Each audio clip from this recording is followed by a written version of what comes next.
Everyone, समग्र शिक्षा में आप सबका स्वागत है।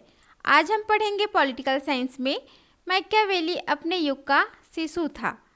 इससे पहले हमने कंप्लीट किया है हॉब्स के मानव स्वभाव के बारे में और हॉब्स के सामाजिक समझौता।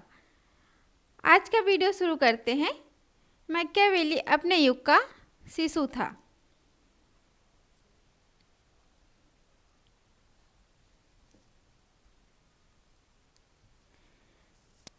डनिंग ने मैकियावेली के संबंध में लिखा है। यहाँ पे गलत लिखा है, यहाँ पे डनिंग आएगा और यहाँ पे मैकियावेली, मिस्टेक से जैकियावेली लिखा गया है।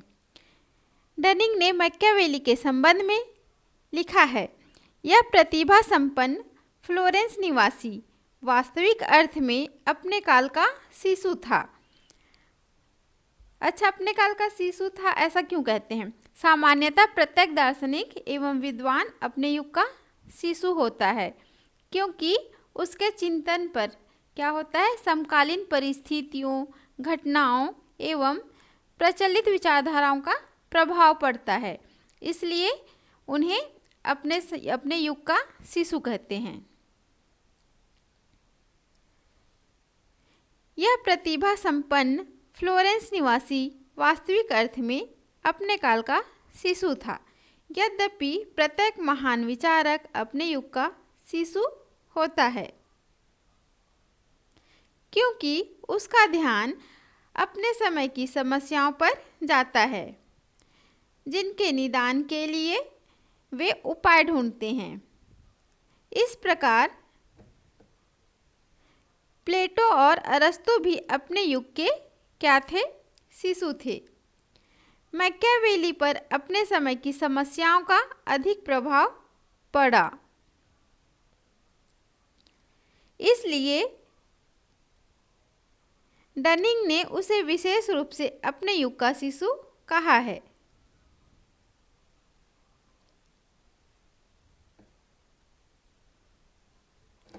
मैकियावेली के इस इटालियन समाज का बारीकी से अध्ययन किया था। यहाँ पे ना आ जाएगा। मैकियावेली ने इटालियन समाज का बारीकी से अध्ययन किया था। मैकियावेली इस निष्कर्ष पर पहुंचा कि बौद्धिक और मानसिक दृष्टि से अधिक संपन्न होते हुए भी इटालियन समाज के पिछड़ेपन का कारण धार्मिक अंधविश्वास है। इसलिए उसने धार्मिक साम्राज्य का विरोध किया और बताया कि स्वतंत्र इटालियन राष्ट्र बनने से ही इटली की स्थिरता और सुरक्षा संभव है।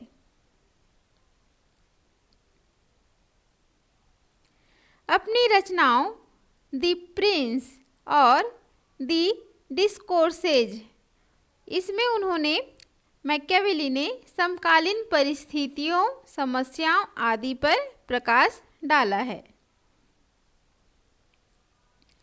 सेबाइन कहता है कि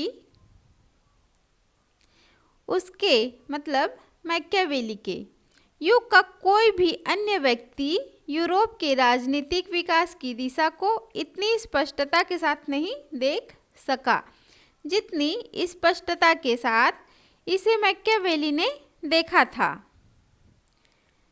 कोई भी अन्य इटली को उतने अच्छे रूप से नहीं जानता था जितना कि मैकियावेली। मैकियावेली के राजनीतिक विचारों को प्रभावित करने वाली बातें, जिनके कारण उसे अपने युग का शिशु कहा जाता है, वो है पहला, इटली का राजनीतिक विभाजन। 16वीं शताब्दी के प्रारंभ तक इटली 5 राज्यों में बटा हुआ था। 16वीं शताब्दी में क्या हुआ? 16वीं शताब्दी के प्रारंभ तक इटली कितने राज्यों में बटा था? 5 राज्यों में। नेपल्स का राज्य, मिलान का राज्य, रोमन चर्च का क्षेत्र, वेनिस गणराज्य, फ्लोरेंस का गणराज्य, ये 5 राज्यों में बटा हुआ था इटली।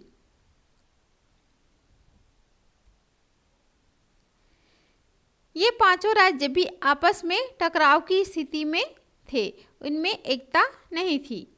यही नहीं, नैतिक दृष्टि से भी इटली का पतन हो चुका था कि वहाँ के लोग किराए के सैनिकों के रूप में लड़ने जाते थे, जो अधिक धन के लालच में किसी भी तरफ बिक सकते थे। सच्चाई और ईमानदारी की कहीं नहीं थी, सच्चाई और ईमानदारी कहीं नहीं थी।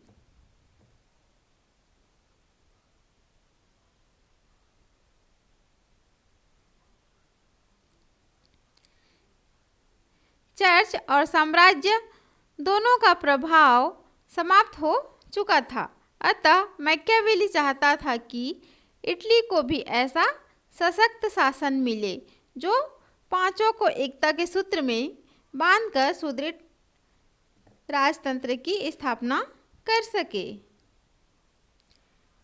इटली को फ्रांस और स्पेन से सुरक्षित रख सके, जो इटली को हड़पने के लिए तैयार बैठे हैं। इसी उद्देश्य को लेकर मैकियावेली ने अपने ग्रंथों दी प्रिंस और दी डिस्कोर्सेज आर्ट ऑफ वार ये सब की रचना की। अब दूसरा है राजतंत्र की पुनर्स्थापना। यूरोप में जो पुनर्जागरण हुआ उसने मध्यकालीन यूरोप में अनेक परिवर्तन किए। मैकियावेली के समय तक परिषदीय आंदोलन समाप्त हो चुका था और शक्तिशाली शासकों ने सामंतों और उनकी प्रतिनिधि सभाओं को कुचलकर राजतंत्र स्थापित किए थे। आर्थिक परिवर्तनों ने भी निरंकुश शासन का मार्ग प्रशस्त किया था, क्योंकि यातायात के साधनों में विकास हुआ था। साधनों के आविष्कार ने व्यापार में क्रांति ला दी। इस प्रकार इन आर्थिक परिवर्तनों का परिणाम क्या हुआ? मध्यकाल के अंत को ले आया और निरंकुश राजतंत्र यूरोप के राज्यों में सामान्य शासन पद्धति के रूप में अपनाया जाने लगा।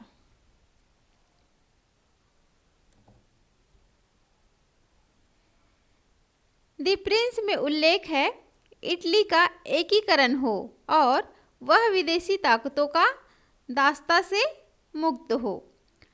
उसके अनुसार यह कार्य एक राष्ट्रीय राजा ही कर सकता था। मैकियावेली ने अपने द प्रिंस में उल्लेख किया है कि क्या हो, इटली का एकीकरण हो और विदेशी ताकतों से इटली को विदेशी ताकतों की दास्ता से मुक्ति मिले। तीसरा है पुनर्जागरण। मैकियावेली के समय में समस्त यूरोप बौद्धिक पुनर्जागरण के दौर से गुजर रहा था, जिसने मैकियावेली के विचारों को भी प्रभावित किया। इटली में यह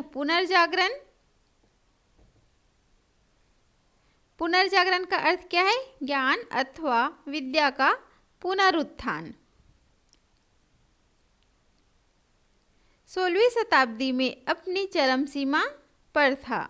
इटली में यह पुनर्जागरण 16वीं शताब्दी में अपनी चरम सीमा पर था, इसलिए कभी कभी इसे इटालियन पुनरुत्थान भी कह दिया जाता है।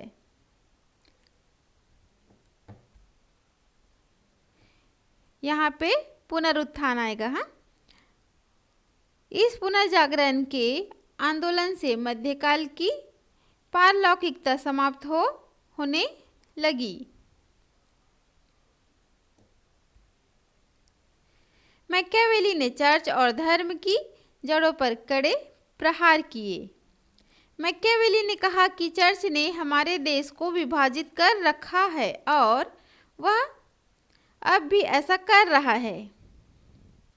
उल्लेखनीय है कि मैकियावेली ने धार्मिक पाखंडों के विरुद्ध जिहाद छेड़ा था। मैकियावेली यद्यपि गणतंत्र का समर्थक था, परंतु इटली की विशेष परिस्थितियों के कारण निरंकुश राजतंत्र की वकालत की। मैकियावेली का कहना था कि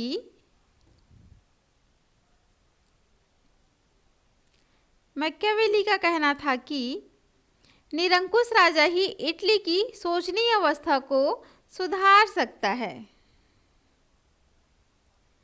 यद्यपि मैकियावेली ने अपने विचार अपने देश की दशा सुधारने के उद्देश्य से प्रकट किए हैं, परंतु उनकी विचारधारा ने आज समस्त विश्व को प्रभावित किया है। चौथा है, इस युग की एक विशेषता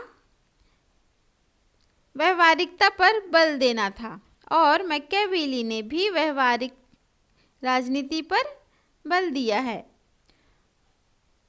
उनके अनुसार राजा की नैतिकता व्यक्ति की नैतिकता से बिल्कुल भिन्न है। मैकियावेली ने स्पष्ट कहा है कि यदि साध्य अच्छा है तो साधन कैसे भी हो सकते हैं। इससे यह भी स्पष्ट होता है कि वह राजनीति और नीतिशास्त्र को एक दूसरे से पृथक करता है।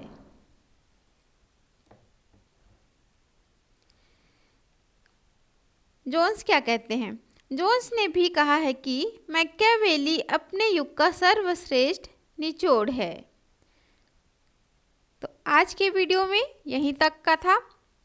नेक्स्ट वीडियो में हम पढ़ेंगे बेंथम के उपयोगितावाद, बेंथम के उपयोगितावाद की विशेषताएं, उपयोगितावाद का अर्थ क्या है, ये सब पढ़ेंगे।